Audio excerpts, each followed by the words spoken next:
തെലങ്കാനയിൽ 6 വയസ്സുകാരിയെ ബലാത്സംഗം ചെയ്ത് കൊലപ്പെടുത്തിയ സംഭവത്തിൽ പിടിയിലായത് മധ്യപ്രദേശ് സ്വദേശിയാണ്.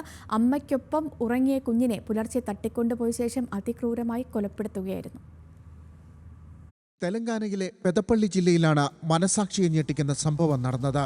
സുൽത്താനാബാദിലെ റൈസ് മില്ലിന് പുറത്ത് അമ്മയ്ക്കൊപ്പം കിടന്നുറങ്ങുകയായിരുന്ന 6 വയസ്സുകാരിയെ വെള്ളിയാഴ്ച പുലർച്ചെ പ്രതി തട്ടിക്കൊണ്ടുപോവുകയായിരുന്നു. മധ്യപ്രദേശ് സ്വദേശിയായ പ്രതി ബലാറാം ട്രക്ക് ഡ്രൈവറാണ്. മില്ലിലെ ജോലിക്കാർ താമസിക്കുന്ന ക്യാമ്പിന് സമീപത്ത് വെച്ചാണ് കുട്ടിയെ ബലാത്സംഗം ചെയ്ത് കൊലപ്പെടുത്തിയത്. അതിക്രമത്തിനിടെ അലാറമടിച്ചതോടെ ഭയത്താൽ കുഞ്ഞിനെ കഴുത്തു ഞെരിച്ച് കൊലപ്പെടുത്തി എന്നാണ് പ്രതിയുടെ മൊഴി. കുട്ടിയുടെ അമ്മ വിവരമറിയിച്ചതിനെ തുടർന്ന് കുഞ്ഞിനെ തിരഞ്ഞിറങ്ങിയ മില്ലിലെ തൊഴിലാളികളാണ് പ്രതിയെ പിടികൂടി പോലീസിന് കൈമാറിയത്. കസ്റ്റഡിയിലെടുത്ത പ്രതിയെ പോസ്കോ വകുപ്പുകളും ചുമത്തിയതായി Ramagundam police commissioner M Srinivasulu അറിയിച്ചു.